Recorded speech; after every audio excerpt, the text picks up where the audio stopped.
lava I noti, ai ola lava ia.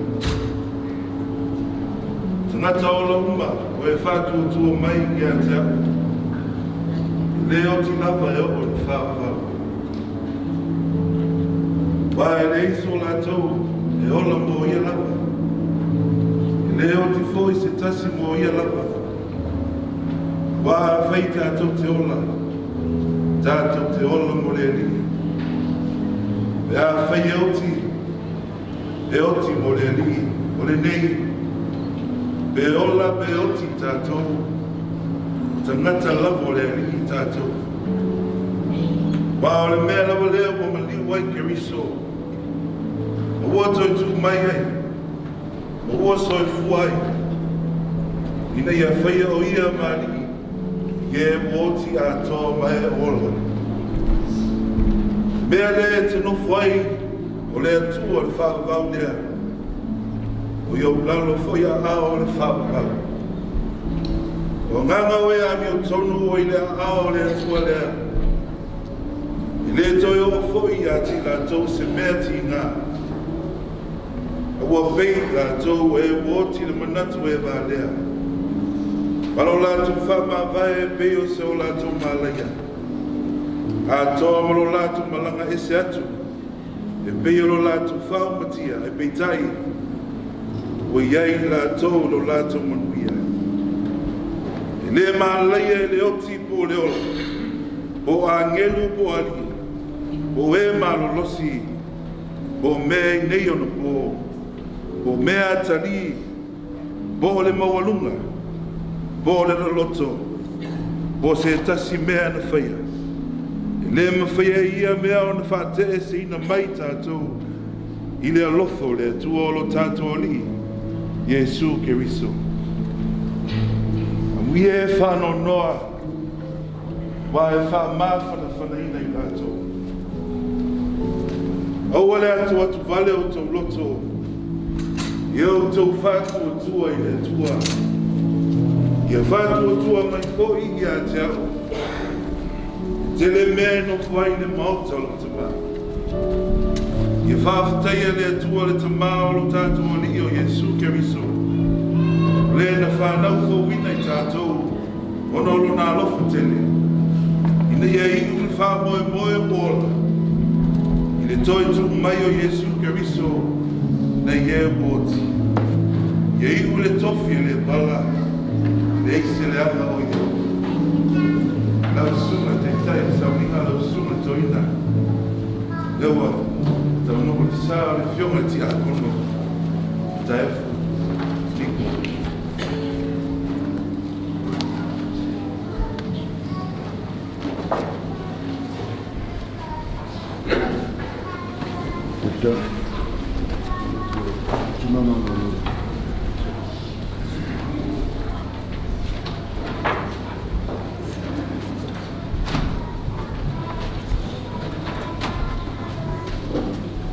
Ora tātou tāpua i atu i le tua.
La ulo foi, o le langi fō, ma le lalo langi fō.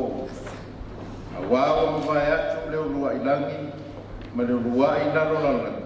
O le ai fō se tue thami. Na o whālongo fō I le leo tele mai le langi wa whāpea mai, whāuta, wa whātasi ma tangata le whale whita whai o le atua. E mau fō o ia mai nā tōu.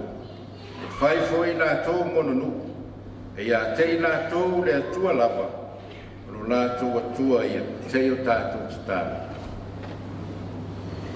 Mātou whānauna watu le atua silisili e sēno mātou tamae whāwamau.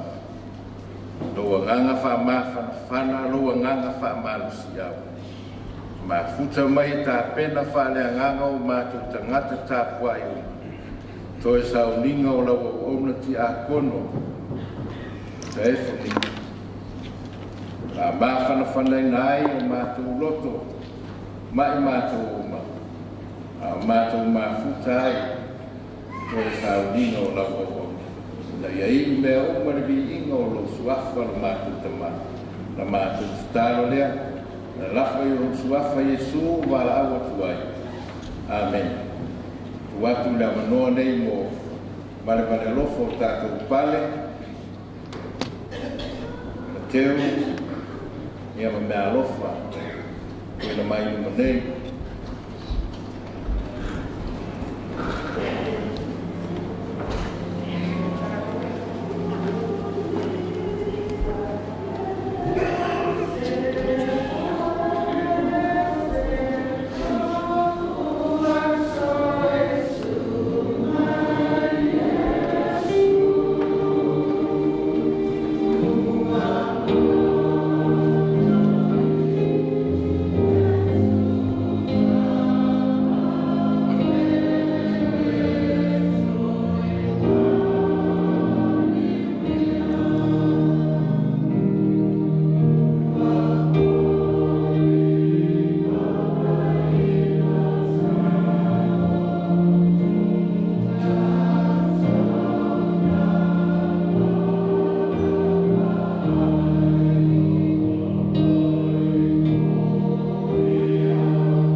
Tātou pese le pese o saunia la whai pese, a mae al pese, so ai lea mana whaito wino o tisi pahia, sunga I a roi sai pahia, tātou pese I a tua.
O sina uku whaamawhanawhana mo I tātou, o mrea mai le tusipaia.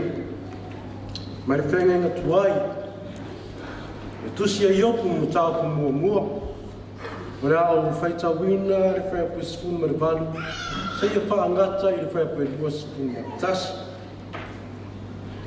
Old Testament Bible reading comes to us from the book of Job, chapter 1, and I'll be reading from verses 18 to verses 21. Let's hear the word of God. Ka whunga mai api o ngā paia o le atua. Rotau tala mai le nā, ai sau le tasi wa whapea mai. Sa ai ma whainu waina o ata lii mo a whine le whale lo lato uso o mutua. Pauta mai foi, sa angi mai le matangi te tele mai le vau, na pesi mai tu li mangu e whale, o na paua I lea I lunga o tau lea. Wa ti ai lato. Wa o sao mai na o au. Na o au lava e to atasi. E tau mai ai ia te oe. O na tulai ai leo iopu, ma sairo na ofu, ma tapilo na o. O whapau foi o ia I ele maifo. O whai atu foi o ia. Na o sau le lava na vā, mai le manawa lo tina.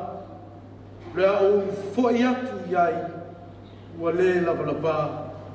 Na foi na mai e le ali, ua ave esi na foi e le ali. Ia wha manuina le suafa o le ali. Mai le whenga inga fau. Lua koronito ma tau pe wha. Ai ore au whaita wina le whai pe fitu, se ia whaangata I le whai pe se furu ma le valu.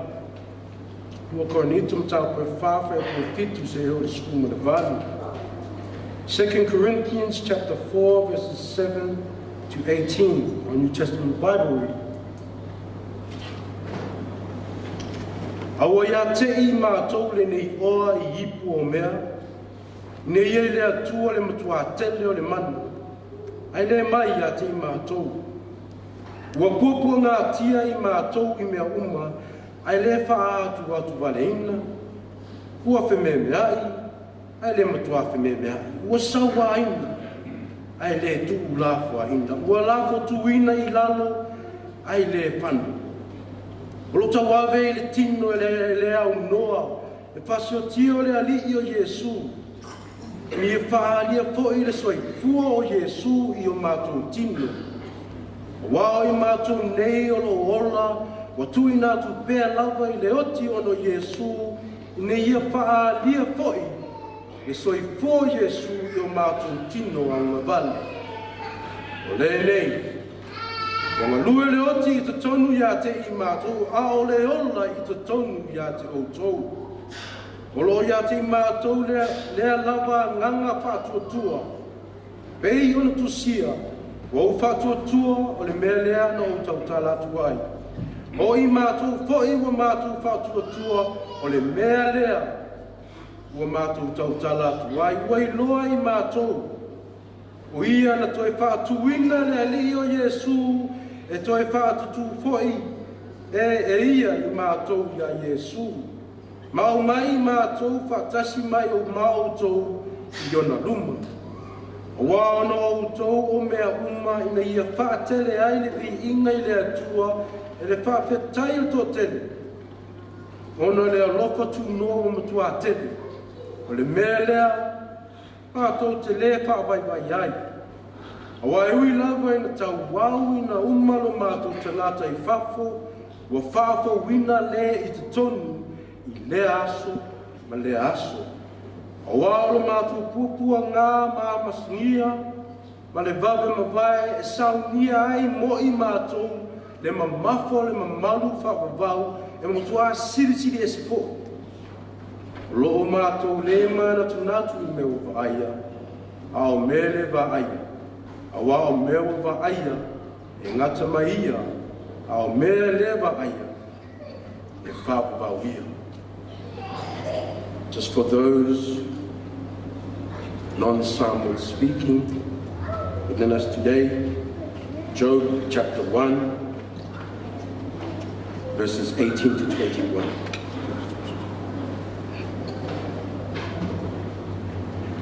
While he was speaking, yet another messenger came and said, "Your sons and daughters were feasting and drinking wine at the oldest brother's house, when suddenly a mighty wind swept in from the desert and struck the four corners of the house. It collapsed on them, and they are dead. And I am the only one who has escaped to tell you." At this, Job got up and tore his robe and shaved his head. Then he fell to the ground and worshipped and said, "Naked I came from my mother's womb, and naked I will depart. The Lord gave, and the Lord has taken away. May the name of the Lord be praised." 2 Corinthians chapter 4, verses 7 to 18. "But we have this treasure in jars of clay, to show that this all-surpassing power is from God and not from us. We are hard-pressed on every side, but not crushed, perplexed, but not in despair, persecuted, but not abandoned, struck down, but not destroyed. We always carry around in our body the death of Jesus, so that the life of Jesus may also be revealed in our body. For we who are alive are always being given over to death for Jesus' sake, so that his life may be revealed in our mortal body. So then, death is at work in us, but life is at work in you. It is written, "I believed, therefore I have spoken." With that same spirit of faith, we also believe, and therefore we speak, because we know that the one who raised the Lord Jesus from the dead will also raise us with Jesus and present us with you in his presence. All this is for your benefit, so that the grace that is reaching more and more people may cause thanksgiving to overflow to the glory of God. Therefore, we do not lose heart. Though outwardly we are wasting away, yet inwardly we are being renewed day by day. For our light and momentary troubles are achieving for us an eternal glory that far outweighs them all. So we fix our eyes not on what is seen, but on what is unseen. For what is seen is temporary, but what is unseen is eternal. May Father God enlighten unto us the reading of his most holy word. May all glory be his. Ia whamanuia mai lea tua tātou whaitau, whalongolonga na whionga pa ia, mai ia tumo pēia ti ele vi inga, nei maseo Faalavaau Niko. Amen.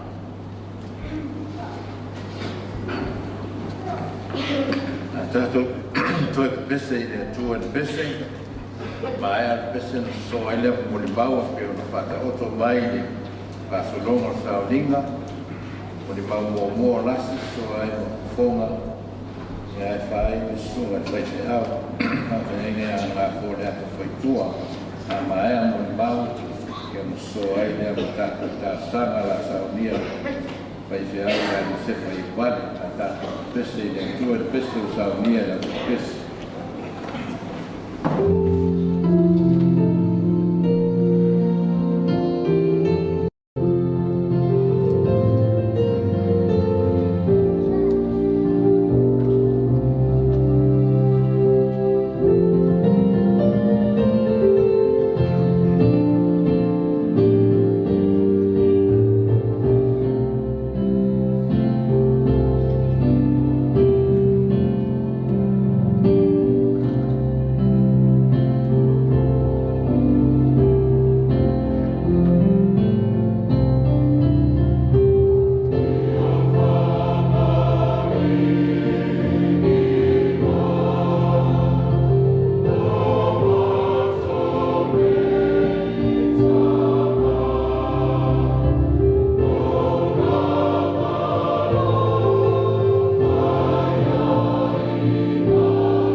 ai, ia e whamanu watu le ali.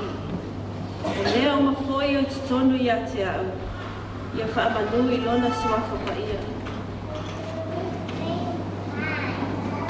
Wa a whai tātou te oti, tātou te ola mo le ali. Pe a whai e oti mo le ali. O le nei, pe ola pe oti tātou, o tangata lava I tātou o le ali. Amu ia e whaanoa noa. Amu ia e ua oti, o e ua oti o le ali. Amu ia e whaanoa noa, a wae whaamawhana whanaina I tātou. E mua peo na si I le vi inga ma le whawhitai I le tamaa o le langi. O na o lana pule whaasifua, ua mawhai ai o na tātou toi whailoa ai le leita e au. I le soifua maua ma le langi e mama. I le suafa manu malo I Yesu Keriso le au le kalesia. O te ofo alofa ma o whata alofa atu le taitai o le sauninga. Lau sunga I le tamato e ina, siaki brown. Ma lau whaletua. Toi ina whatonu, Simeona Taefu ma lau whaletua. Si o tamafa le anganga ngā fua le ata ma lau whaletua. Le au whainga luenga pa ia le atua ma o tau whaletua. Le ti a kono toi ina ma lau whaletua. O a ofiso soani ma o tau whaletua. Ti a kono ma o tau whaletua. Ai maise le maave ese. Ua mawhai o na tātou moli mawina le toi sauninga o le afionga le ti a kono po le tamao le nei a inga. Taefu Niko Auvae Faalavaau. O Taefu Niko na soifua mai I le aso 5 ma sina isfulu tasi iwa fiturua I Mototua Hospital a pia Samoa. Ua whasifun malewalu nei tau sanga o lona soifua.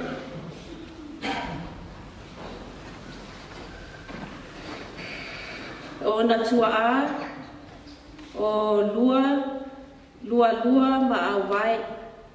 E tō sifunu lua I lātou, a o Taefu Niko lava le ui.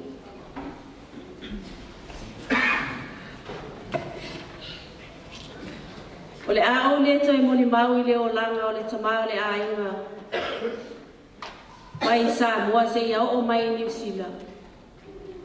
Ona ua uma ona moli mau waini si o tamaa matutua, ma nisi o tina matutua o le a inga. Ai o le a o moli mau watu ila ma ua mafutanga ma whanawhana I titono si o mātou a inga. Ai le ngata I leo titono si o mātou e kālesia. Se ia o mai lava ina whamana waina e le atua na ngā luenga.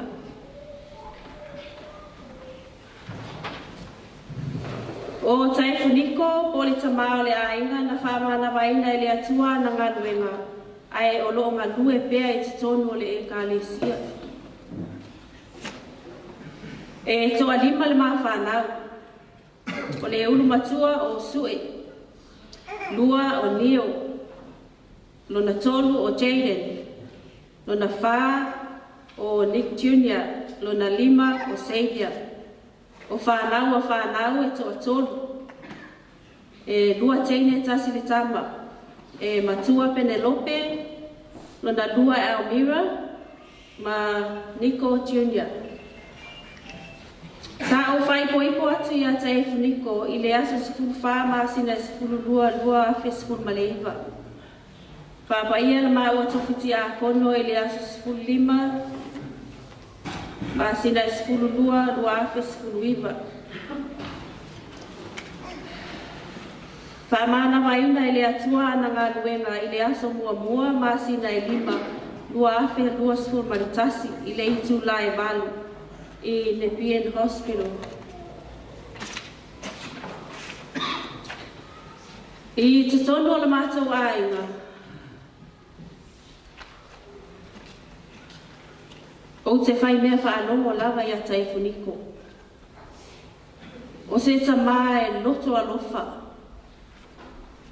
O O se tama e loto fe so anu.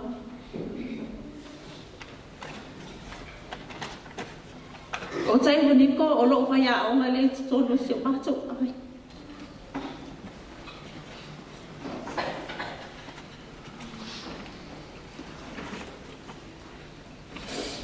O mea malava o te mana o ai a whapea mai si o tina whale anga o langi rai atia o arasi o isi talo o te la una no whapea ati mea Niko e mawhai o na tusi mai sa o talo whamonu e tali mai lava le ioe o se tamae whangalo ngata o na winga ma o te lei loa fwai o a thea e mawhai ai o na o whaangalo winga o le nei tangata. O se tangata e o na whaamau alunga te tonu si o mātou ai. E taia o uma a maa o numori au le ngaluenga. Wa alu le mata a mali. Ai o te whapea ati a Niko. Whamole ka o wangalo la o la o vesti e mga o mia o wangalo la o lunchbox. Rati lava lo o mutu male ati. O mea lele uma ma mea le anga uma le lalo lalo e la uma e Niko e ati. Ai o te tari lawa i le ati. Ei foi le sia fiafi na mana Nofo ai mo mana wa mele ngaluenga. Ai vidi mai loa la na pule le mele wa Taefu Niko e lua na ngaluenga. E volunteer e le community St. Mary's ko e Pailanga Security Tripia Shopping Center. Le afiafi le na vidi mai ai au le afiafi foi le na o le afiafi tonu la fai ai pese au fai pese. Sa vidi mai la le pule pe mawhai o na ia kawaina le asolulu o na ele e ia na tuatuangi o le afiafi. O na whapea mai le o Niko e au le ale tonu. Le whai ai o le komu, whai mai. Ia ka o le momori o i pese o sa wai lo o al whaila o skula ki whakoi o le le. Ma o lo momori a i pese. Ma o kukua o i pese ko e foi mai whaila o skula ki whamai. A o mango a kule mafonga malua kakia o le le. Wa uma pese matau o mai le fale, matau o mai le mele fai ele skula ke vai atu. Ele o fia. Ele i lewa o na uoso tui fafo, ai sau le pi a Niko i atea o lau mai le a, ma le e, ma le iwa. O aloa fai mai i atea. Le anga le fafinge le eisi fai ai. Paku eisi mo ukupu. E ke wa mai, e ke wa ai mai lawa nga o au fa moe le tena. Ai le ke le ai ai o fa pea, ku e fa pea mai la ia. A mea, le la Nofo ai anu oi. Whaku, a foi lenga e fai mai a te au, o te alu. Ai sau oi fai le ka skula ki. Alo fai mai, ia alu mo le fafine fa o ngal fai ai. Whaku ia o ke, me siri lo o ma mai pesi. Ia ngā alu le po o le fia. Ai o le tae au whaku, o uma lo wita. Mai ia, ai au mesa ui puti, whaku ia o le lei. O Taefu Niko e... Pamua i te tono si o matau aiwa e whai mai ai o le lotu. O le lotu o te le i o swinga o Taefu Niko ina o matau o mai Australia. E whai mai ai o le lotu, e whai mai ai o lana whaafia ngainga i a ngā fua. So sesi o matau ai ngā tala noa i a ngā fua e tau an whaapea mai Niko. Ai o lea me lengi ko whai a fua. Ia fai fe au e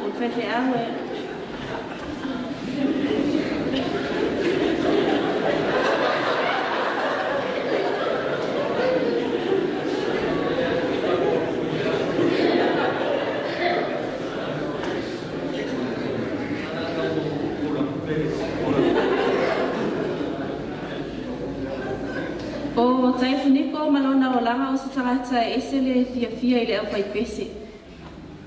E o se tangata e ese le fia leo le le. Le anu nga ele si aso na matu vai anu whaatau mai le speaker. Pa mai e whai ana karaoke le ka paka. Ia e pese ala ia e whai ngoa e whonga o le taba pese. E pese ala ia e ngā matu o whanongolongo la. E ia isi taime whai mai ai ate o te pese whai le ai pese o e pere fia pese. Pa mai ia a whanongo kwa la kai pa o lua leo ia a lua o ia e rea ia sisi kawhi. O te tonu foi o si o mātou āenga. I afi uma lava vai mata uma afi fale ai.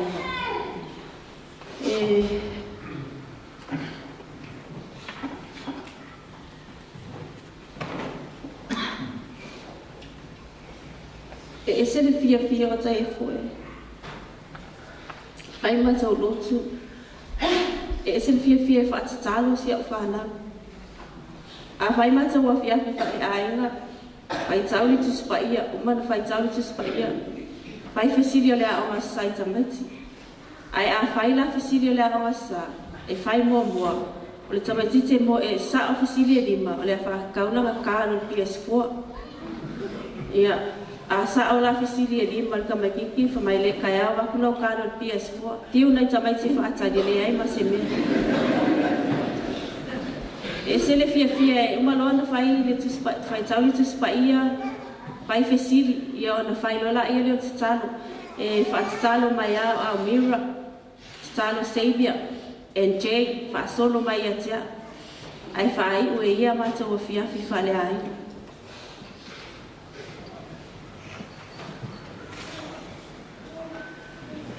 o isi mea o te fa ngalo mata ia atia a ma oi lungo le awala o se tangata ita ngo fi a ma oi lungo le awala ai fa pe i se ta vale o so i fo fa lava i lunga e tamo fa ya ni ko ya le tuli ta vale le a o atu ne ko tuli ta vale le moli o na vili le ilalo fa malama ya alu ya ina sa ni o fa ko o ki fa ko ki sa se si fa ma ka o ya fa mai malolo ke le an ka vale se e ya o ke ka e aí se sai me e alu ale ta vale a tele atu ai o tala ka ke ia fa lava ku lima ia ke o fa wa o vai do malo le ai fa mai ka puni e ke le al ka vale pa o ne o lo sa fa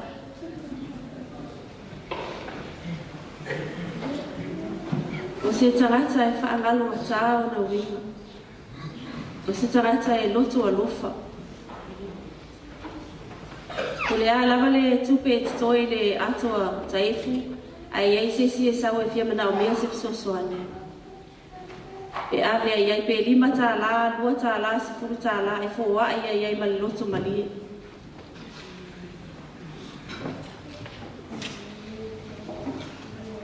Taefu Niko.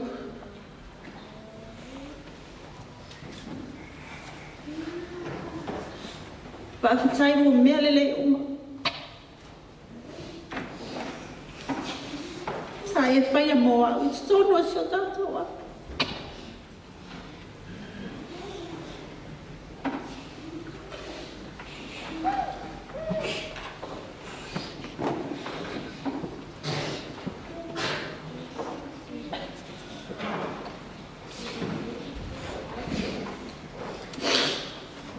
Ayan, dia tahu di mana lah saya ngamalang. Ya mau sono for ngamalang dia lah.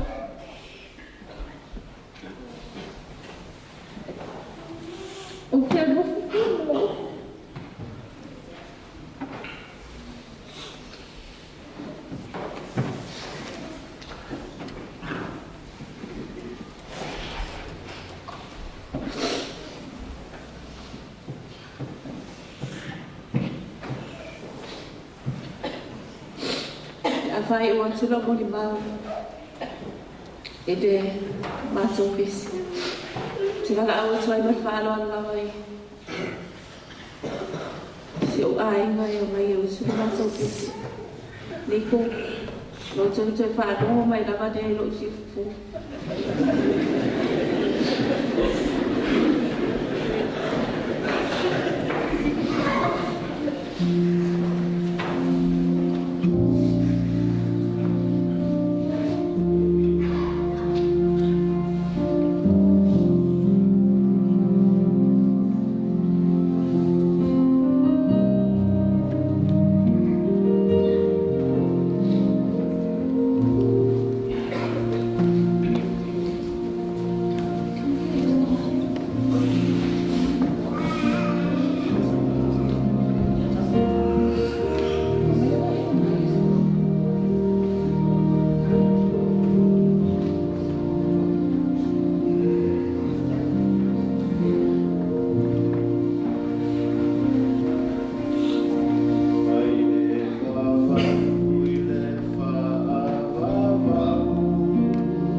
Partai le sunga tatai saninga moloa puno.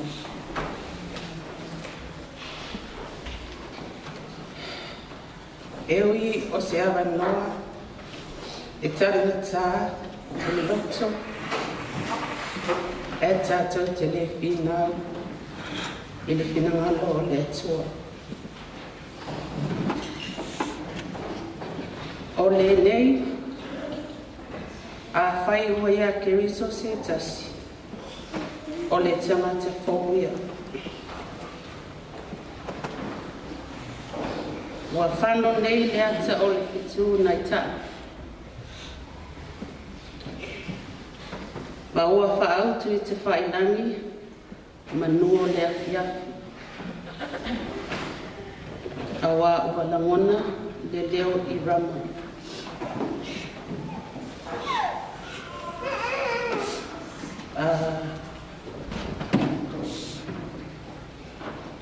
O au maniko o le matina e wai anga pesi. O walwese o le tō whine lea o Faalavaau Niko, Faalavaau Kowina, Faalavaau Lampama, ia Mateini.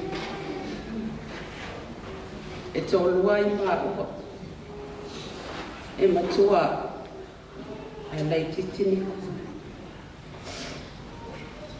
Nā tua Samoa e walwese, au malai tia monisila, mo se saili ngā manuia o le aina. Nā tausi lea o maua, e Faalavaau Auvae, malua lua. Na mawheo laifo, pāpea maua, o māmatua ia. Aua, ua māmatua o whai mawhanau. E le whai mai a walwese, a mea o ia o le matua. O na mātou, alua ia lea pāpea, se i o mai i lea so.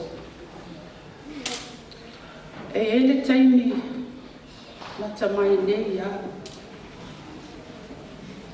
Pe e se mea na ti ngā e le loto ni. Sa tala noa mai. O no o pai lea i ai. O te le mawhai na o paia. Tātou o ai pāpea. A wala au le atua. O le nālama. Ia wai ai. E asole nei. Whāpea. O le au. O la mātitua. Masina sina o māulu. Ele o le taimi nei. E wala ai le mātaka. Na au mua mai i New Zealand. Ai muli mai ni. So tele ia. Whanau wa walwese ma whawhai. Na au mai i whafu. Oh, no i ai pēr nisi. O so matua ngane i manu nei. Whaftai le manatu mai.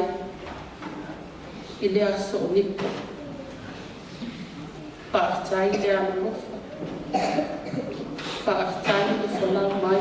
E ui ina pangatia i tātou i whaamai.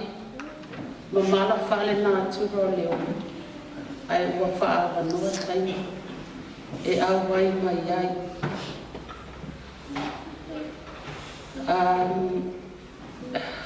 E ai taimi e pā ai le whungatia. Ona o Niko e le mana o i se mea e pāle tonu. O le tangata e tautartasi. O le tele a o māmisa maniko. o tupe ave i Samoa. O au whai atu ia Niko lesi asu.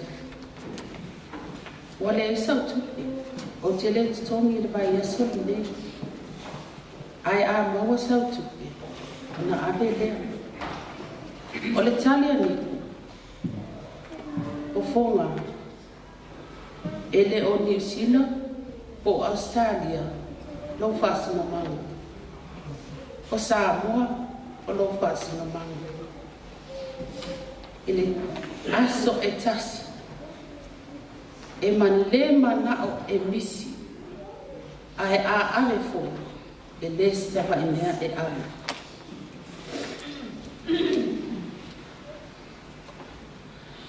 O te le whapea atu, o Niko ele lei. Nei o whai atu ele lei. Ai o iei whaale tonu o Niko. Lo o tau sila pia.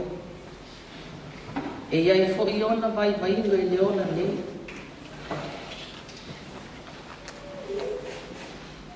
O la uwa ai lata mai nei lava. Una ua ta uli wha moe moe o le whana. Na teksa atu Niko i lea fiaki lava. A whaisa o mea ai. Ona saule a maisa o mea ai ka paka. Ma maisa o ti. Na o saule pe to tasi le vai aso o le whamanu. O te sau maliki le ka paka. Ai tule Niko la si malua i to e oi whaatau kofi i le pana. O le ona la si malua ai se i whai mai le mea o le mako paoni.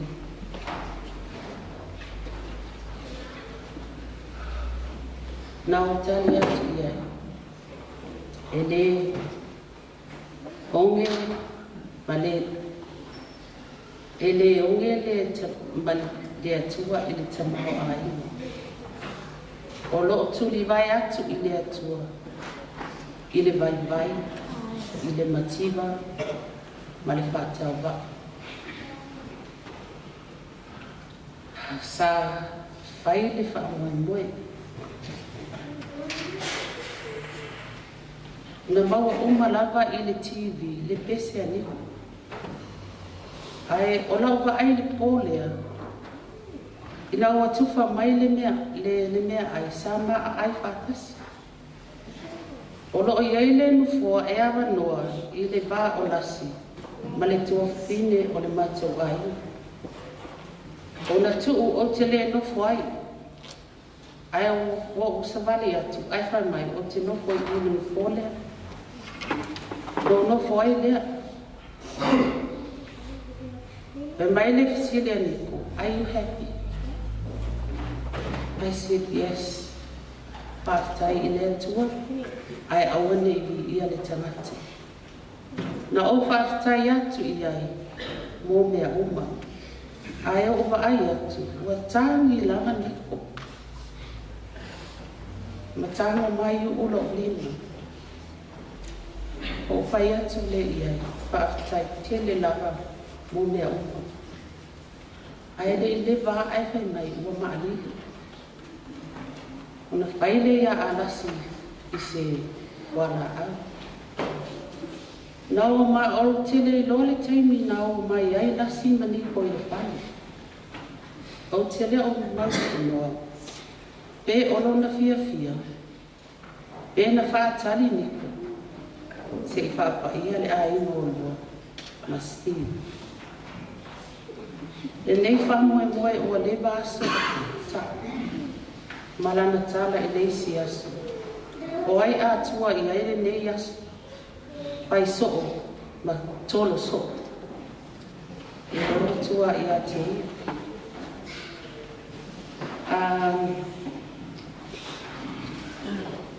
Tātai tele lava. Niko.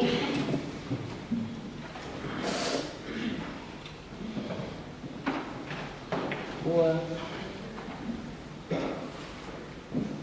tuale mafutanga.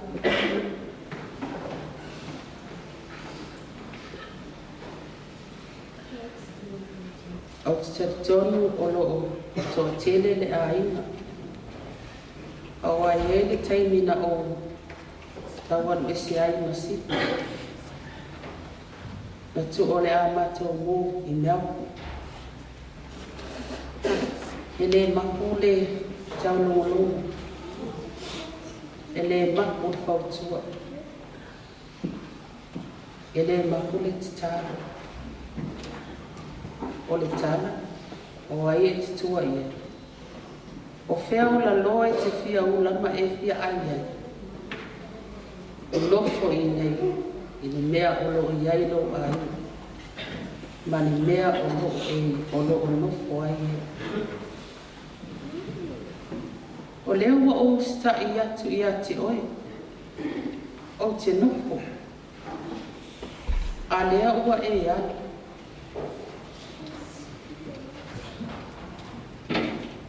Ui i lea, e le whaia soluto. Awa, o lea tua na ti au mai. O ia fo ina ti toi au esi.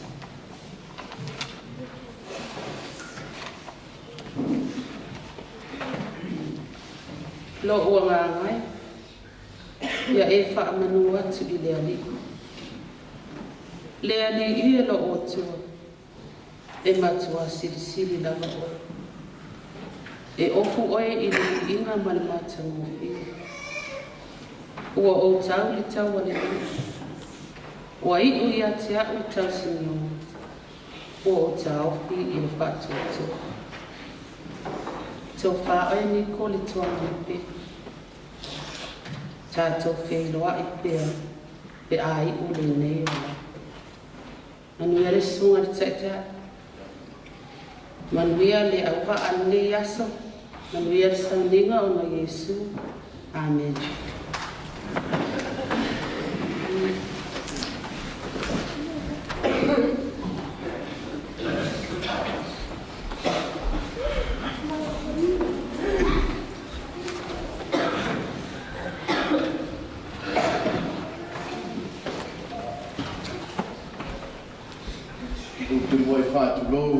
Ia maulunga o nei tae au o maru wha o le olungiu pa ia lo e tai e sunga e te ina e tai sa ringa su foi le sunga te ina whatonu au wha foi o ngā rue nei asu foi ngā rue ngā le tua lo sa foi nei asu o ia maulunga o le pulenga tini matu le nofo ang tanga ruenga ainga wo mai masani a rasi mal fana ya mai pele ile nei ti akono le kale si e ben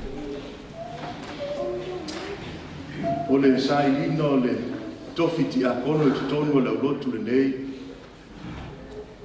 ele fa pe te fa wa tangata sa e tawa na wa tofiti akono tau fio le lotu le nei ia se sila le o foi ngā ruenga a oa o mati a kono ma se pa ai fo i le fai fia ia le soi fua ma lua o le uso o le ala lea e sea na iai ni mata upo le lotu a Penrith e a watu i se tufinga e le mana o le lotu nei a watu a mai o ti a kono o lotu lai mai fo e fai ale ngā ruenga i Penrith o toa manu la wa o mauti noa o le tangata e ala tamala i ngā ruenga le tua.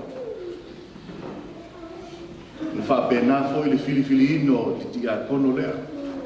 So se ti a kono ala e mo motu atu le mato mawhitanga e ala i le oti ma le maala a. E nuti o maa o fatu. A wae maa whana le mato mawhitanga. O lea la sumatu ina ma le ia o nei au fia. Ia o le awanoa o tu mai mo le whaiwhi au. Ia o wala au. Ia pai whaatasi le maa mo le mau ma langi raya. O lo to lua lea na o mai e lea tua. Ia ma te maa lua e le meiso i fua ma le ngā nuenga le tua. So mai uma si a po. Ua wha ia stasi o poutu toa. O le kalesia. Le ainga ti a kono, le pulenga ma le matanga ruenga,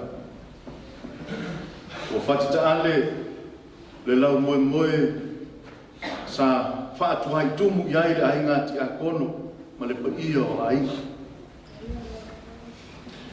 O le fionga i le ti a kono e mawhana le mawhitanga. E whai o matu, e lai whai i fo lato ainga o tala. Ai mate whai a mate e fo lato tala. O le lai sau no mai ia le mori mawaras. Ia walewa no uloa tala anga malama o le lato ainga. Ia mese foi le matu o lotu. E se le anga mahi. O loa nganga leo neti a kono. A tala noa mai ia maua. Ma tu mama ina fo i lona finanga. E i loe Taefu Niko. E malu lona tangata i atea. Malaki rai. E le ise mea tala noa mai i atea ue whape whaalonga tulwa yaso leo wai loe nisi. O le whai ngofie fo i lea o le tala noa o Taefu ia maua. Ma maa whana ila mātou maa whatanga. Le a whaangalonga tāre nei au auna a le tua. To tonu le mawhitanga le kalesia. Le ngata iai maua e whapenara na tau ai ngati a kono. I le aulotu whapea fo i tātou kulenga. O le aso o sangole ina le api o le mātou ngā luenga na whātu ina le aulotu le nei le aso lusu ono Februari luafe. Tau sangai luafe. O le aso lua lao a Berila. I le tau sanga lava nai luafe. O lo wha maui nai le api o le ngā luenga. Sa whae tia i tofi e kalesia. Ia te loa, ua levana e kalesia mai Samoa. O longa winga. Ia e ei whatia o le ala sa Faalavaau i nai le soifua. Taunu whai pēr o Taefu Niko. E ala no loa o umana whaila nai kalesia. Wa sa tala loa mai Taefu Niko i a tau. E ei le taimi na su e ai marua. Na tau mwhai ai mo mālua e li manuia. Na tau mwhai pe whālua ea. Na tau mwhai mo mālua. Sa iai lava, o maana to tō e le tua. Le whatu o le tala le lei le loto le nita mata. O na whinau lo lea. Ma tau wivi lo lea. Ina ia manu māloa ke risu. Ai lo māloa lo fwere whiri ma le ti a koro lātou. E whetō sa i le olo Taefu Niko. Pai mai le api o le ngā luenga, o le aso lua o Eulogy, i le tau sanga lava na e mua afe. Na se furu tasi ai ma tā whale o le ulotu i St. Mary's, le tau le ulotu ne aso i le vaitaimi le whātu i le kalesia. I le awhionga i le tia komune. O le aso tonu se furu o Eulogy, i le nā lava fo i tau sanga. I ana tani ai le ulotu i St. Mary's, i po le ulotu i Penrith. I le ia whaisa na tofi tia kono. O le aso ono au kuso le tau sanga i lua afe. Ia na whae ti ai le tofi ti a kono o Taefu Niko. O na motu sia lo le i nā wha maumanga o api o ngā luenga. E le iloa, o where taimi na malanga i se atu wai Taefu Niko ma Penrith. Ia po le taimi fo i na ave se ai na tofi ti a kono. Ai na mātou i mafuta, na mata ba mafutanga ma Taefu Niko. Le lua afe sfuma wha. Ina ua toi sau mai Australia, o i mai New Zealand. Ma te mawhutala, pāpea o Taefu ele i eise tō lua ma se whānau, nā o ia Nofo mai pito ai tua o mātou whaisa.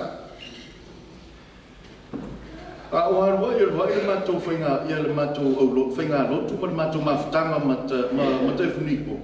O vai atu o mai whātasi, ma lisi ta mai tai. Au le lei o tele na nao mai, i whaisa. O elisi e vai aso toi o mai ma le teine au lei lea. Whaturangi rai o ai ala o mai ma, ai whai roi skenge lea. E lotu mai tua le, nofo tafutafo o Taefu Niko. Ia o whai roi o ke le ropo ai. Ia masalo ngisi o la inga wai to tele a inga o. O whisini loe le tina matua i alwhanga. Ai si tamai taina se seo koa ai. Ai atala whanga mai nga kele o mauki ngofo e ia. A le sau, o le whai mai.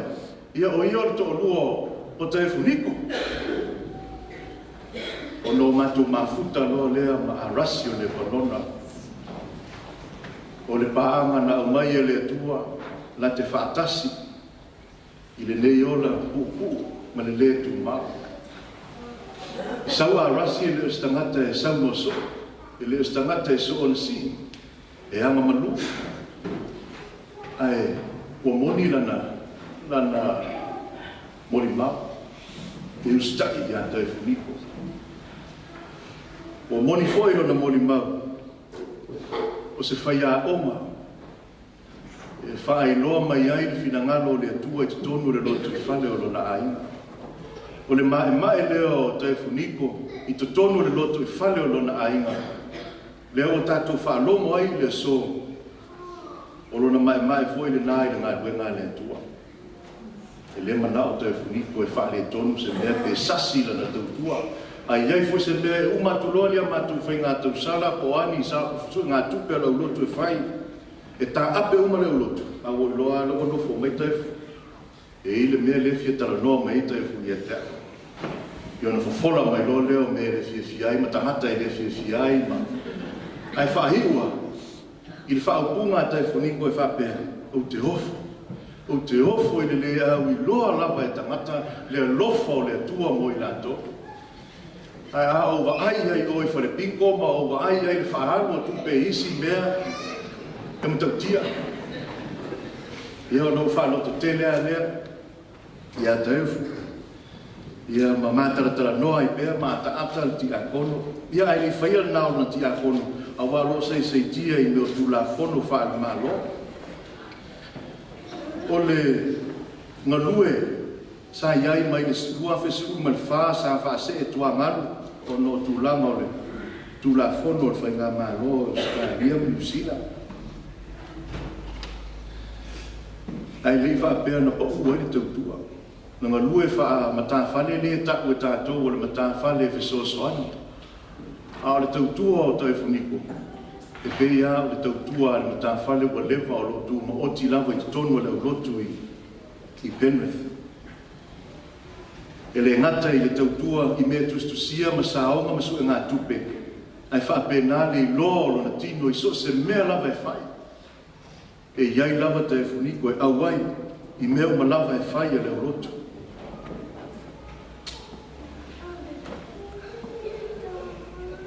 so luas furma le ivo i Januari luafes furma le fitu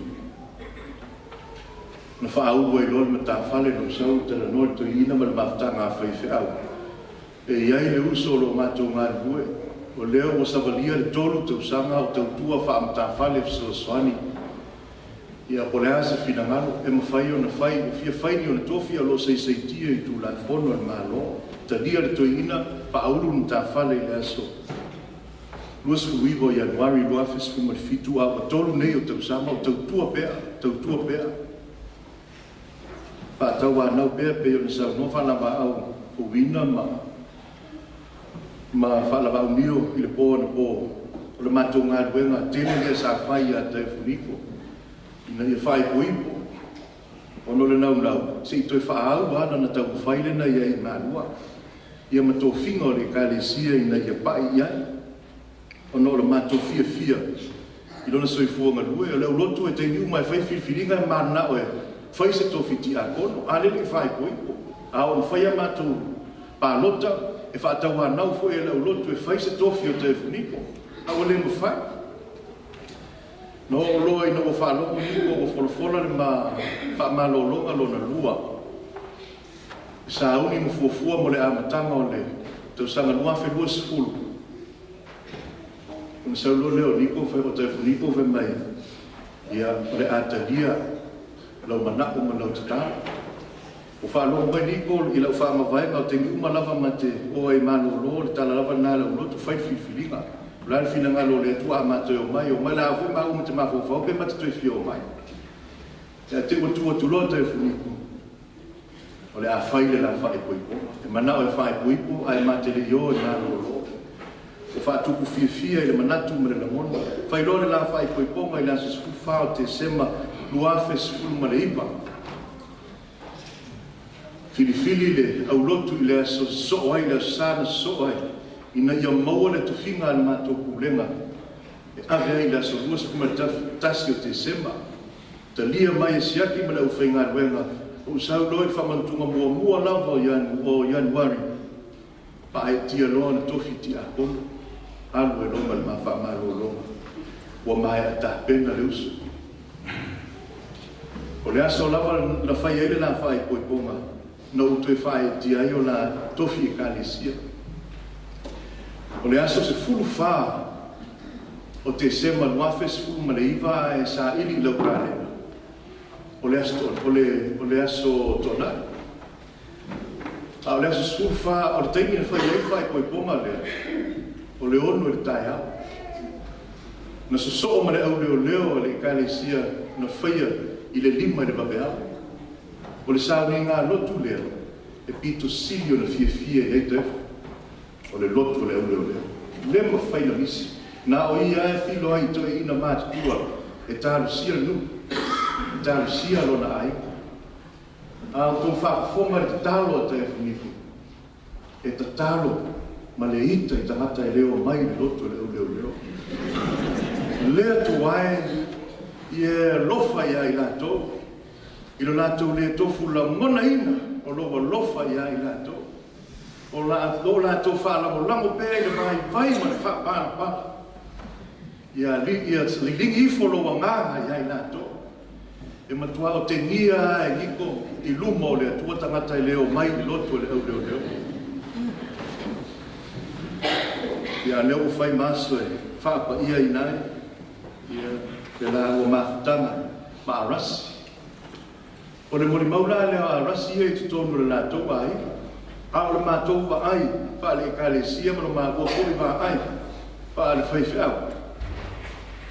E ese le mibito o Taefu Niko i lo tōnu. E ese le mibika i e wai, o arasi, e vai māmai a mātou whiau me whai. E ilo le mibito o Taefu, tasi an whātonunga, e vai whai atu o whātonunga Taefu, mga ioi ma whāmalia ina, o a tine nao na tele whātonunga e whai a arasi. E mibita mai a mātou le mātou wā ai atu. I le tūre lei o si ona wharitua. Ia o sa o lava le mori mau whetau. I le lei o le o Taefu o loo i tua ma lango ina. Ia si ona tua fine po lona nisi a arasi. Wana o fwere matara no le family reunion ale aiga. O arasi. Vai tu sa, rāna mea wele aru ai e. Vai saka ma, ufulu ulu ale aiga. Lau whaile la ko reunion. Ai akar ma, kumena ngā oa ole. Ole tama tawa ana, ole aiga tawa ana. E whaingo ole whainga mea. A whaimeka la koe. E lise meo iai. O lai loa lo matua. O lai sila fia lava le tua a o arasi. Lo lofa tele ia te ia. Tu se kai mea viri mai lo makua. Whai arasi, lafo sa o la veta le suba i lawa. I tu arasi. Na tu ai mai ai Taefu Niko. Ia, e uini o na winga. E peo na whai loa mai e le whaitua. A o mātou moli mau mātou. Le ulotu. E matua alofa whapere Taefu i lona tōrua.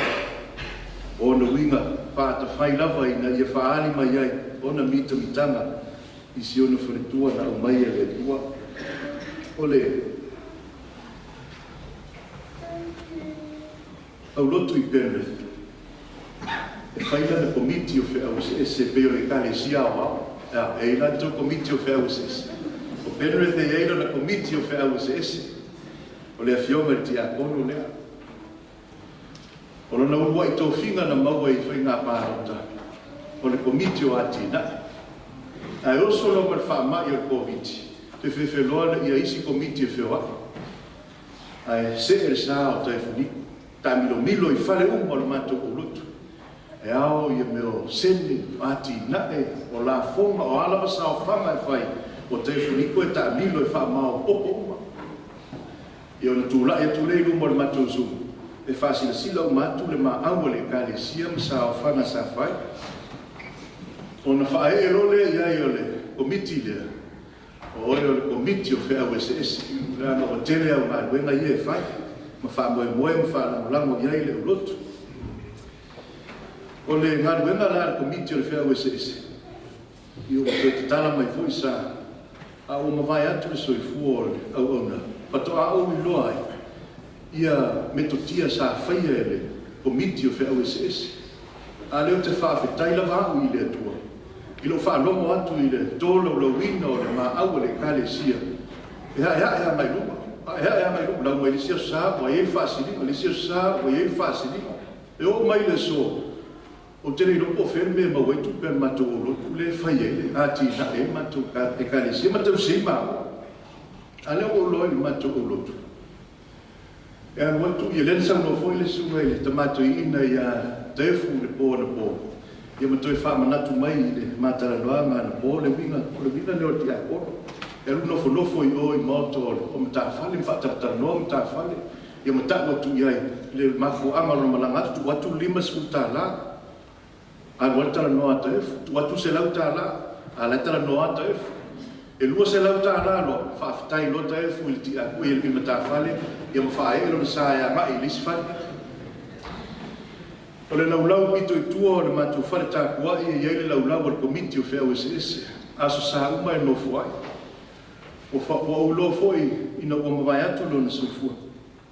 Ina i matawhale la iti ia ma matawhale fisosoani o le mātou o lotu ai. Al watu malau 5 suta la i a Taefu. Malau wha moe tusi e lau sene e 2 suta la. E te le foi mai ma se sui. E lau uma mai ale 5 suta la na ia i luma o le lotu pe hao le tenge tūlai mai e komiti. Ia le lawa, a o whainga tai tangata ia na tai tōrusu. O na toi fōi mai naro le tōrusu. A wārewa lau e Taefu Niko le 5 sefulu, ma le tai se lau, ma le tai 2 se lau. Ia o tū mawai, o whaama ite Taefu Niko le soi fua manue. A o tala no mai fōi nisi o le mātou o lotu. A whaatau wānau atu le soi. E pēr watu male 2 suta la e whapēr talia a Taefu. Mara pauale. Mara pauale o tupe, le te sau e tusi mo le atua. A le waalu le vai aso e whaangoi mea le auroko ke le sau ngolo wale ke whainga duenga. A le mara pauale o le me te sau e au mai ma le atua. Ia o le te ia le o matamuni e tangata na latu mana loto ato e tusila na 2 suta la. O le toi whaasiri atu lea, ma wha o popo atu. O le winga la lea o le nei o ona. Na whaama ite ma whaatuku la mona i tangata o le aurotu. Ua uloa ai o se tangata ua lava taosu, lana whainga amalanga. O le tangata ua tāpena i le tua. O le whainau tusi foi lea o le autarabo. E anu la whainga mea masi o le tamaa i a muribola. Ia o whaalo atu o te ngia e muribola. Ia o na toi, aile au tapa ti a kono foi. O le alapa tele atuai o tala. E ata, e whaia. O le winga lapa leo le mita ngata. E le tai whati lo na soifua tautua i se mea le whate ia Taefu Niko. Ini mea vai, se mea e whatau vai le peo nisi tangata. E teiaro Nofo. Pe teiaro ni liu mai loa anu misisi au rutu. Au tangata lea. E utia whawhia. Ai pea e se metu. E ngalue aia i lana masani. E ngalue aia malona mauti noa e soifua le atua o loa lofa i a te ia malona ainga. Te unga wharisā o le lotu. O le matu o lotu. E a fua e fua ili vai maa o Taefu Niko e whai mga duenga whakomiti. O no le tele o ta maa tua o le kalesia. E o loa le whasolonga o te unga wharisā e lau mai loa le whai lautusi o le kalesia o i ta maa tua. Ona toe solo atu loa leo le sa o Taefu Niko, ma avatu ai ma si kore tua o arasi. O lea watu ma na ofu whainga alwenga ma ngapa o arasi piki a mailo i e fesosoani te unga wharisā o tangata mātutua le ulotu. O lea le tele o teimi, ma mata upu matatala no ai mo Taefu. E le tei ta ua mai e Taefu, lana ai whaasili leo lo tuti. E le i tai whaamatala mai e Taefu i a te a mea o ia sa ke ua le wharisā. A mea o ia sa whaia lea ngā duenga, o ia sa whaia le tai. E le tai si i e Taefu lona tautua mo le atua. O winga whaamali mata leo le meiti a koe. O le au whaipese. O le lava e taimi mai le a ao fune whi ai, Steve. E hapa le au whaipese. A wau te nofo mai pito i tua. E tāpua i le ngā ruenga le au whaipese. A wai mai. O la fu e haru whaapea le ao Taefu Niko. A lai nofo i le ato. Ua le iloa nei tamaiti e le atu pe tilo i afu ni whenai. Pe tilo i le fuataimi a Taefu Niko le whai i malua e alu nao whapea ma hao e ia le. Le hato le mato o whai pese. Ai sao le le ia Taefu Niko. O le atu wha moe moe ina lea le mato o whai pese. O le afionga ia Taefu Niko. O le avisia le sifu koa. Autu sila mai gatai. Ona au ni pe tō pe na whātai e mai oma luma le pokalame. Autu sila iata la.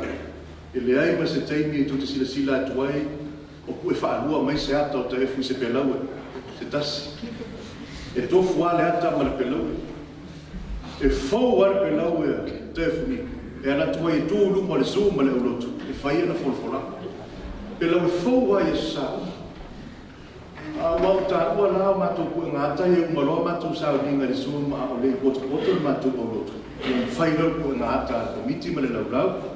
E mātou o lo iai o le parita kua. E pua atua mātou mata e whai mai le tāna Taefu Niko. Ia māngai kako waka ia a kako whioki. Ia o kako waka ia whai kako slide show ma whātū lumo o tanata. Mara mātou leiloa. Olo nata leo le amua whaatu i tonu o Fresa. Ma whai ana iaia mātou mori mau. Au la e fo ia o le whionga ni tina kona. E toi wha o opo ai le le. O le tina na tūlai tu o le le tina kona. E alo na mai le soi fuanga nui. O no te le loto o Taefu. I le lelei o le lamo ma le taupua o le whanetua i a rasi. E le mwhai o le whaale tonu la e o le tia kona. Ia Taefu Niko a whatai le taupua. Le la watu ia, le la asambla ni rai sa wefa. E li liu whakretani atu ui. Langa i kere malama le wha Samoa. Langa whai oe, na e soi fua mai Nusila. Ia o la tu le te wha le mamo le mau.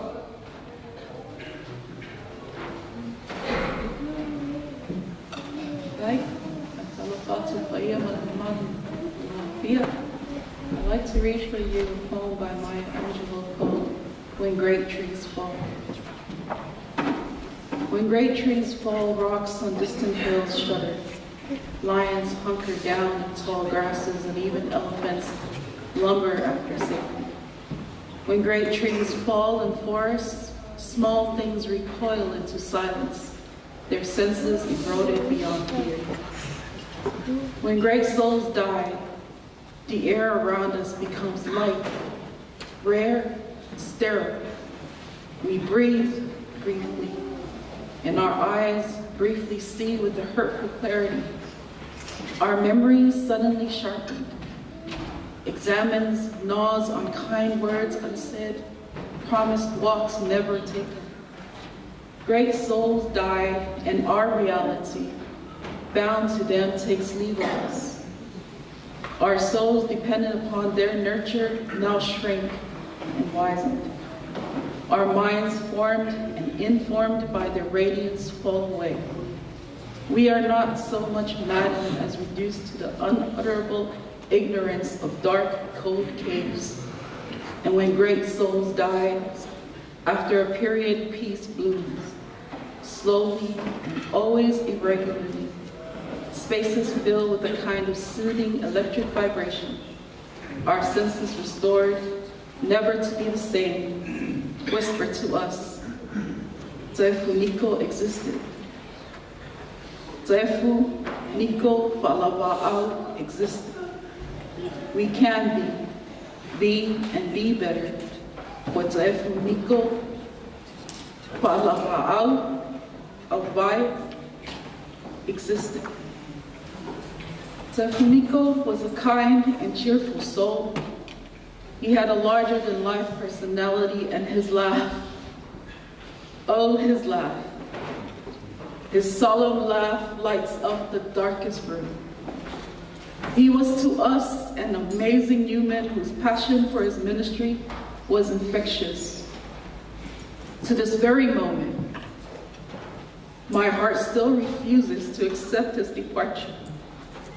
and my mind cannot fathom the words to bid him farewell.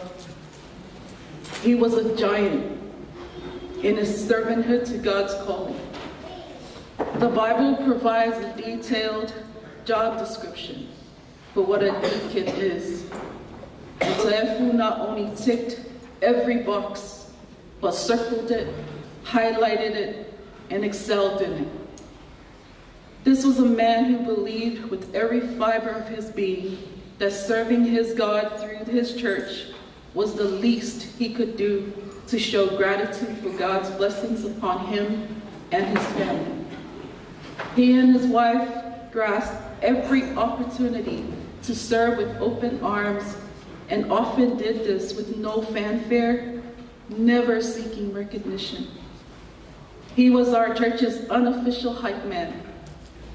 He shared with us often, and as one deacon described it, as he was sharing openly with his own parents. No topic was out of bounds. In these moments, in every moment he greeted us, he was always genuine. Not the OMG, here comes the fight for L, let's just politely say hello and move along, greets that we get from others. He prayed with such passion and great conviction, and his armor will be hard to fill. Here before you, ladies and gentlemen, lies a true soldier. His absence is greatly felt among our ranks. His smile missed, his kindness will never be forgotten. As Sergeant Ossie here knows, the 442nd Infantry 100th Battalion of the United States Army has a motto saying, "Go for broke." Who I'm sorry?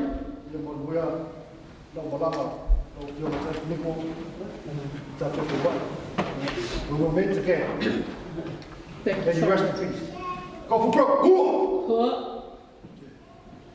For those of you who are unfamiliar with the United States military, go for broke. This is the appropriate response for that. And this is why. The motto came into being after a single squad risked their lives, after no one else would to rescue a platoon that was separated from their unit and stranded behind enemy lines. Not a single member of the platoon rescued was killed, though the squad suffered a lot of loss. They went for broke. And this is how Taefu Niko served. He served courageously, wholeheartedly, and honorably. He and his wife gave God their all.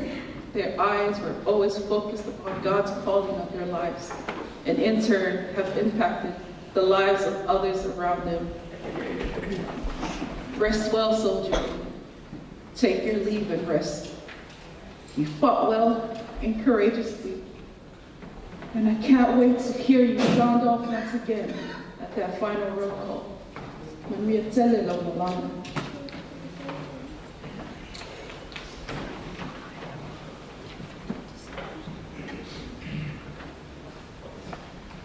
Leua, se we whanua le fua a aroa, a wasiri foi o kaukai. E whaafikai, ia ngā whaivāno whiriri. Taefu Faalavaau Niko. O singa le ngana mo le kamafukanga. O whaamaleina ato toa mahua ma le urutu. O kukau mawae na i le kaisama ma whaapeai ma le koa i le kui mungua. O malie le ukalo ma kupu. Le kala loa. O malie le ukalo ma i le fusiloa. O malie le lupe ma olo i le koa. O malie le lupe ma ku i le vau mao. Ma lia foi la wia nga ka oko le pasa loa.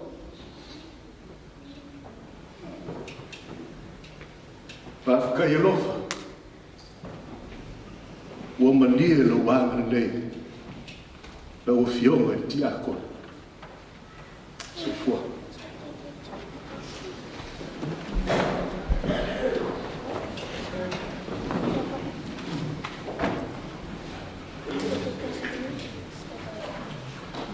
la tātou whamauraro ni atua ni tātou tālu ni.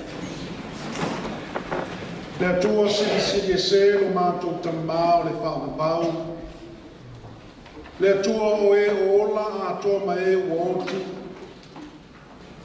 Le atua o le alofa ma le alofa muti vale o malava. Le atua o le na whaia mea u malava o tumuai ngā a atua fo i malalo nei. O lena e au mai le tapula ai le ola o le tangata. O le taimi e whanau mai ai, ma le taimi e oti ai. O le taimi e toto ai, ma le taimi e lia ina ai. O mato o mai le nei tae au e le o le vi inga o le au auna nei. A o le vi inga o la o fio, o no lau mea alofa i le lalolangi, i au lotu, ma a inga, e iai la o auna nei. E wi lava i no mātou li poi le tino maliwa si o mātou uso nei o le tamā, o le tuangane, o le au auna. I loto e momo, maloi mata, maloi fonga e maningi. Ai wo wha amawhana whanaina i mātou au a uma o na awa o mai e ke viso, o ia lava o le ua e fua o le toi tutu. E le ngata i le tunga mau, e le o le oti e ngata ai. Ai o iai la o fio whaatalitali mai tua ato le oti ma le tuka mau. Ma umona e na asia ia mea umar whaamawhan whananga lea mo i mātou iai. Mātou whaafetai le nei tae au, mātou whaalongo i mori mau o lau auna nei. Vi ia oelo mātou o tua alofa. Whaafetai lau mea alofa o Faalavaau au, o Taefu Faalavaau Niko. Whaafetai lau mea alofa i le kale sia i penlifi. Lona sao tā ua sa lango ai e ngā wego mātou whaalogo whaafetai o le tā ua. Whaafetai o ia o lau mea alofa i le tinaia a rasi ma le Nofo alo. O lau mea alofa i le ainga, i le pūlenga. Mai se koi o lau ngā wega pa ia mātou vi i ai lau fio i o nau ngā. Mātou whaafetai tere i lau fio le ie. I le soifua o ngāla o ora nei e peo no mātou whaalongo ai. O ni ala fua le lei mo i mātou o lo ola ne. Mātou te ao o manongi mai ai o le soifua o ngā. Ma tā leni sa i atai e toi fua se tapu o mātou ola. Au aura i to tonu a inga ai meise o lau ngā wena. Pāwhetai lau tusi pa ia no mātou whaalongo ai. O le uku lama ala o fio wa tumu i whaamawhana whananga mo e o muti mo moi o lātou moto mānganga. Pāwhetai o le tusi e whaatupu i nai pēro mātou tua whima li. I tu waso e sou wā ai la mātou whainga malanga o le malanga anoti. Pāwhetai a ngāra pa ia no mātou whesoso o nisiri. Awa o i tu waso whapene e sili lava o na mali e ai no tuku musu mai. O loo soifua la whiamia e whaanoa o a whaamawhana whanai. Loa ngā pa ia na te whaaloto te i mātou umalawa. Pe a whetai ai mai tu waso whapene. Siri la mātou whawhetai no Yesu te viso no mātou li ima no mātou whaola e tuatasi. O lena toe tu mai le oti ma le tuka mau. Wa ia whaali manino ia i mātou uma. Mātou te toe tutu fo i pei o ia. Pea whai mātou te ola ma au auna ma le whaamao ni e pei fo i o lona soifuna. Whaafetai ke viso, o e lama no mātou tongi ola ma no mātou wala i mano. Ia tūma watu i lau lama fio le vi inga o le whaamanu ma le whaanetanga. Le pule ao ma le mamalu se ia o i le whaamabau. O mātou whaato e se lama i le nei tae ao. I taimi o mātou o soifua la o nei o mātou pale whea ngai ai. Whamangaro le tina ma le Nofo alo. Waani o lātou whale tonu le tama, whamangaro. Whamangaro a ina. Whamangaro le kālesia e iai fo I nape tamai. Pa pe fo I mātou uma lava ola nei. Pe lava sa vaenga o mātou ola na nape ai o mātou mafe so tai mala una nei. Mātou ai oi fa pale pale alofa le tamai. Ai mai so la una nei. O ani lape o na o naga I la o fio. Mo na oi wa sila fia mātou tatalo ia hui ma ngalo la o una nei. A o aga ia tu I lumo la o fio I ona whane to. Mātou tatalo ma le noto whanau nau tamai. Whaifo mai ai langi le mawhana whanau la o fio se ka whaafusi ai le tinaya a rasi ma le whanau. E a inga ma le kale sia o wo ma o mea mamai o I tu waso whapene. Mātou ai oilo lava mawhana whana ia whaapurupuluina ai mātou uma. Ma ia whaaloto te teleina pea I mātou e le ngata I le tunga mau. Ua toi manu maro ke riso. E le whaapito la mātou te talo mo lo mātou a inga nei ma le kale sia mai mātou uma nei. Whea lama sa tafa o le lalolangi o iai fo I loi fofonga. Ono o e pele ma mamai ma futanga ua vala vala ono lau lava pule whaasoifua. Leli e. Ia o atu iai lo lava mawhana whana pe ona iai ai mātou. Whaatuku teleina no mātou wola whaatuatua ma le whaamoe moe atu I la o fio leli e. E toa mātou ina loi fofonga si o mātou tina ma le whanau o ainga le kālesia mai mātou. Pe ao mātou whaalongo longo I se teimi lo wheta lai mai. Wheta lai mai a tamai. Wheta lai mai a ala mai la o auna e mātou whaalongo longo. Po le a se au mai la o fio e. Tō matawina ai no mātou wola whaavau vau li nei tu aso. O nisi nao mātou te tālu. Pātasi ma le tele ma le ano anu ai o talu ilo I o mātou loto. Mātou o foi nātu ia whaia lo fina ngalo no mātou atua. Awa lava o I mātou. No lava suafa Yesu ke riso le li o le toi tu wa ala toi la mātou te tā. Amen.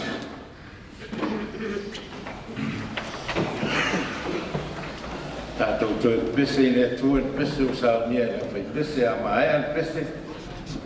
Ia ona so le mane ukfa ma whanwhana o na sao nia sunga plesara ni ma. Tātou toi pese I le tu en pese. Oh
O le launga le swafa mamalu le atua tama, le alo ma le nganga paia.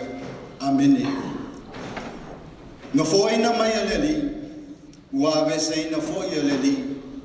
Ia whamanuina le swafa o leli. The Lord gave and the Lord has taken away. Blessed be the name of the Lord. Yopu matapu mua mua, lona whai upu e lua sumaltasi, o lo whai matato matua. O nisi nei upu le tangata na matua lau mona, le lutia i puawe le aso e tasi. Ona na whaafau pue i ona lunga ni popua ngā matautia, mana mamawhatu. Na maumea i le tae ao, ai po ane le aso, wa unga piu ma se me tasi. Ngoi, o le afi, fasioti ma le awha. Wa whafose i ona mau atu lona tamau a inga tele. No o ilana whanau tō tino. Wa awhawhine mātari, e pele ma mamae le loto o yoku. Ne peo le emo le mata, o na avesea mai ate ia. A sei feoti foi nao sina tō tasi, pe tō lua, pe tō tolu foi. A le mali li uma le tō se fulu, tō fitu atali, tō tolu a fufine. Se me lava a matui tui ma o ona, a wao au o matua whanau. Whamaina tūlai oku, wa se ilo na ofu, wa tawhilo na ulu, wa whapau i le ele maifo i le atua. O le whalinga o le loto, wa nuti momo ia ma le fatu wa tai. I le onga le whanoa noa. O no pelenga o mene, o mafutanga whale ainga, wa mamae ma ua popo. O na tangi tautana i leo yoku mawhaiane, na foina mai aleli, wa avese ina foi aleli, ia whamanuina le swafa o leli. O le ale wingo ia upu, a le ase tā ua mo i tātou i le neita e au. O le mea mua, wa tātou au ina mai i nei upu a yoku. O le mauaa ma le mautu o lona whatuatua i le atua soifua. E leia vea mana no o whafosei a te ia. E whai maala whaalua whesasi ai lona talitununga. E lei whai longa vasili le moni o le atua mo sina se kone i le mawhauwhau o yoku. Na loloto pēla na tō whawha le anganga. Sa tau lai pēla na sila whale whatuatua i le atua soifua. O lo manatua mai pēa o ia. Morona alofa ia te ia. Tusa lava po lea le folinga mai o mea lo tutupu mai. E le mawhai ona avesea ai le alofa o le atua mai a te ia. Na usau le lava mai le manawa lo tina. A leo lo toi fo i atu iai wa le lava. Pai mai nisi ona upu. A wawa o iloa. O lo soifua le na te tongi o le ina. O le whatuatua le na mawai a Paulo. Ilona soifuanga o ona na mawhai ai o na whaiane. E pangatia i me uma. A le whaatuatu vale ina. Wa whememea. A le matua whememea. Wa sawaina. A le tu lafo ina. Wa lafo tu ina ilano. A le whanu. E whamautuina atilia isi mau le apostolo o wawa o mautinoa. E le mawhaia le oti. O le ola po angelu. O alii po e marolosi. O mea i neona po mea atari. O le mawalunga po le loloto. O se tasi mea na whaia. E le mawhaia ia mea. O na whate e se ina mai tātou i le alofa o le atua. O lo ia ke riso Yesu lo tātou ali. O lona lua mea wa tātou a o ina mai nei upu. E le ngata i le whatuatua o yoku. A lona talitu lunga o mea rofa le unga ua maua le tangata. E puna mai le atua. O le atua, na te whoai mai le tangata I isi tangata. Nā te whoa I mai le angawā, le tā leni, le poto, ma le iloa e mau ai whamanuianga a le atua. O le awhionga I le tiakono I a Taefu Niko, o le mea alofa le atua. Nofo I mai mo lona whale atua o a rasi le panuna. Le whanau, o mātua, o ainga na lua. O uso tō whawhine, o wōma au me mamai. Pa pēr mana nei kāresia peleina o Penrith. O le mea alofa le atua mo isi tangata tō tele. Sa whaungaina iailo na soifua au ngā. I do not know Taefu Niko personally, but I do know of him in our Sini Matu Kulenga. And what I have heard yesterday and today is that he is certainly a gift of God to all those who knew him, especially to his dear wife Arasi, to their children, his children from New Zealand, parents, brothers and sisters, members of his extended family, his work colleagues, and to his beloved church family, EFKS Penrith. Listening this morning to the testimonies of his wife, sister, and minister, he certainly was a great gift to the church and family. A humble man, joyful, and a smiley face, who served as a deacon and on a number of church committees. I'm sure we can all agree that he will be sorely missed by all. May God's name be praised now and forevermore. Nofo ina mai le li ua ave se ina fo ia le li. I whamanuia ina le swafo le li. O le isi au ngā a o onga tā ua ko whi au a tātou mō mai nei upua yo. O le loto whawhtai ma le loto whamanui le atua. I sose tūlanga e o iai le soifuanga. Pe whanoa noa ma mapu I ti ngā. Ia le tau fia I le vi ingo le atua. O wā o leisi le au wala I le whama whanawhanaina. O le loto vivi ma le whawhtai le atua. Na whaia paulo masila I le whare pui pui. Ma mātala tala I lo la noanoanga. Ia ma le au onga muli muli.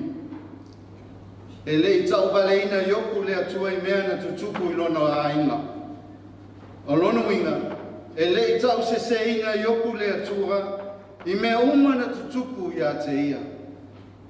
O le whailonga lea o lona talia ato atoa ma le mui mui, o mea ti ngā ma whaingatā o mai. Le ainga whinangalo Faalavaau e. Whale tua ia Arasi, le whanau. I lau susuma le toa ina o matau, o tau, o leo whaingaluenga, po le toina whātonu o le mtanga luenga, malo whale tua. Le tia kono tua ina, sunga whawhia ngainga whale tua ma tausi. Pa ia ainga na lua, wo ma o me mamai. Ma le kale sia e whakasa Penrith. Ia tunga watu ia te o tō uma le whama whanawhananga sili le anganga o whama whanawhananga uma.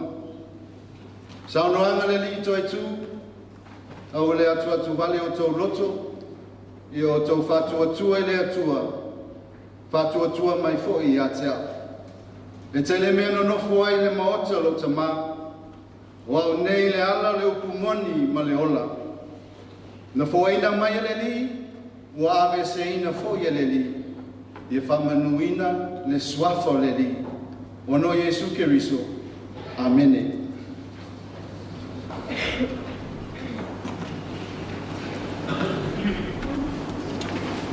Tātou toi pese o saunia na whai pese. Tātou toi pese ne.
nino mai lava nei aso to sa ninga ole fionga le litia kono ya Taefu Niko e ala mai mo le mau o se au auna ma Taefu Niko o se au auna le atua le fionga le litia kono ai paula va si mene sa o pa no mo le mau le faltua o arasi pa pe o Niko au ina ita sau fa atasia me le neima me le a ono o mana tua ai le tangata tonu ale o le atua au auna le atua e oina le ato toa ai fa ato toa e le atua a le au fa ngai na ngana le au fa ngai Niko Taefu Niko ina ngana a stara la fa ngai renga o mai pulenga su mai ya Alofa ngia fa mafan fa na bele tina ya rasi man Faalavaau pa io ai na lua pa bele kalisia mai se la o fiona sunga foi komiti fa tolu na sunga Taefu ma de fortua fiona ja kono to ina man fortua ya man pa ia Samoa pot le yasu ala fa i o sta ma to tu ina tu le tua sili se la o nei a fiona ja kono Taefu Niko ina ia Alofa ngia la o fio mo so no Nofo anga mau no ma lo e Faalavaau o se au na sa alue tinga ina mo i la nga renga mala fea au maku atu ia o Alofa mo au male nei e fa meo na fa mafa na fana ina pere tina male Faalavaau o aina mai se le kalisia o mai masa o mato mafuta i una toe sa uninga nei aso tato mala o fio moli moli atu no tino maniu wa to sa ninga no fanu ta tai ma pui ma leo yo Alofa ile ya mato to no le manuia fa ta no ina to sa ninga oma fa e bunga ne yasu la ya i le meaning o lo swafa no mato manawa no file mo ma le manuia o ile tu tama tu ana ma le tu ana sa nei mai o le Faalavaau amen.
si mako leo se fa mako kala i ho si mai a ko sa mi ngore ya ko su wa tuina yo ngore te fa tu la mai ko la fa su wa ta una yo ile ya su mai lo ai ka ma se a tu le sa ya ko no wa ko ile ai ka ba kai tu ka tu la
Good morning. It's already killed. Hey, come on this side. Oh, yeah. 1, 2, Right. Real good.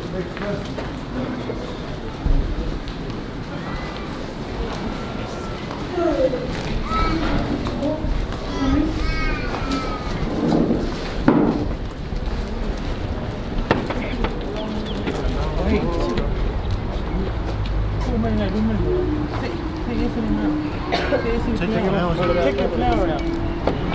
Yeah. Jenny, grab it. Hurry, yeah.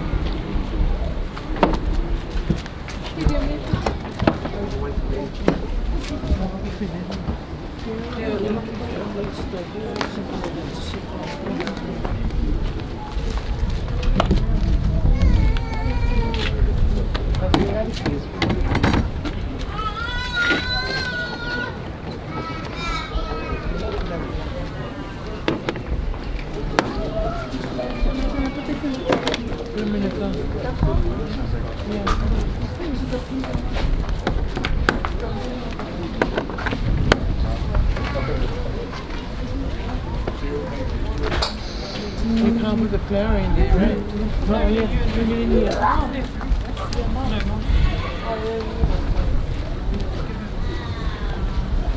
You can have one.